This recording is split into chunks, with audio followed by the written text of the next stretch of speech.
জানিয়ে দেব সর্বশেষ আপডেট বাংলা সংবাদ ও শুরুতেই শিরোনাম। গোপালগঞ্জের 3টি আসনে বিএনপি বিজয়ী হয়েছেন। স্বাধীনতার পর আওয়ামী লীগ অধ্যাদেশিত গোপালগঞ্জে এই প্রথম বিএনপি এত বড় বিজয় অর্জন করেছে।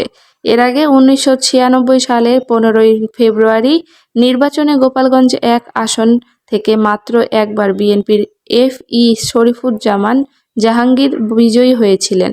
এই 10ম সংসদ নির্বাচনে গোপালগঞ্জ 1 আসনে বিএনপি মনোনীত সেলিমুজ্জামান মোল্লা, গোপালগঞ্জ 2 আসনে বিএনপি মনোনীত KM বাবর এবং গোপালগঞ্জ 3 আসনে বিএনপি মনোনীত SM জিলানী বেসরকারিভাবে বিজয়ী হয়েছেন।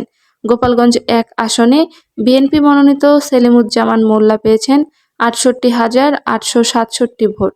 তার নিকটতম প্রতিদ্বন্দ্বী গণ অধিকার পরিষদের মোহাম্মদ কাবির মিয়া পেয়েছেন 53,961 ভোট। গোপালগঞ্জ 1 আসন থেকে 9 জন প্রার্থী প্রতিদ্বন্দ্বিতা করেছেন। এই আসনে মোট ভোটার 3,99,510 জন, যার মধ্যে পুরুষ ভোটার 2,02,821 জন এবং নারী ভোটার 1,96,689 জন। ভোট কেন্দ্র 138টি। গোপালগঞ্জ 2 আসনে বিএনপি মনোনীত KM বাবর পেয়েছে 40,448 ভোট। তার নিকটতম প্রতিদ্বন্দ্বী বিএনপির বিদ্রোহী প্রার্থী MH খান মঞ্জু পেয়েছেন 33,039 ভোট। গোপালগঞ্জ 2 আসন থেকে 13 জন প্রার্থী প্রতিদ্বন্দ্বিতা করেছেন। এই আসনে মোট ভোটার 3,84,324 জন, পুরুষ ভোটার 1,94,062 জন এবং নারী ভোটার 1,09,258 জন। হিজড়া ভোটার 4 জন। ভোট কেন্দ্রে 151টি। গোপালগঞ্জ 3 আসনে বিএনপি মনোনীত SM জিলানী 60,166 ভোট পেয়েছেন। তার নিকটতম প্রতিদ্বন্দ্বী গোবিন্দচন্দ্র প্রামাণিক পেয়েছেন 33,867 ভোট। গোপালগঞ্জ 3 আসন থেকে 8 জন প্রার্থী প্রতিদ্বন্দ্বিতা করেছেন। এই আসনে মোট ভোটার 3,08,784 জন, পুরুষ ভোটার 1,58,405 জন এবং নারী ভোটার 1,50,338 জন, হিজড়া 1 জন। ভোট কেন্দ্র 108টি। জেলা রিটার্নিং অফিসার ও জেলা প্রশাসক মোহাম্মদ আরিফুজ্জামান বেসরকারিভাবে ফলাফল ঘোষণা করেন।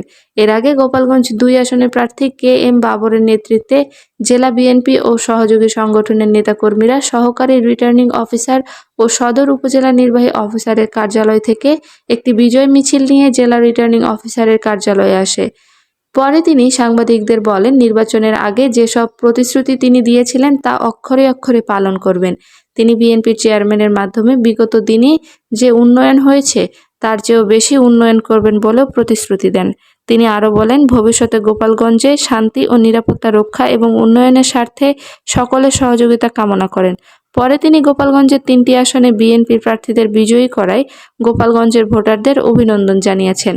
জানিয়ে দেব সর্বশেষ আপডেট বাংলা সংবাদ ও শুরুতেই শিরোনাম। ফ্যাসিস্ট আওয়ামী লীগের শাসনামলে গুমের শিকার ইলিয়াস আলীর স্ত্রী তাহসিনা রুশদীর লুনা সিলেট 2 আসনে ব্যাপক ভোটে জয়ী হয়েছেন। জামায়াত নেতৃত্বাধীন জোটের শরিক খেলাফতে মজলিসের প্রার্থী মোহাম্মদ মুনতাসির আলীকে প্রায় 80,000 ভোটের ব্যবধানে পরাজিত করেছেন তিনি।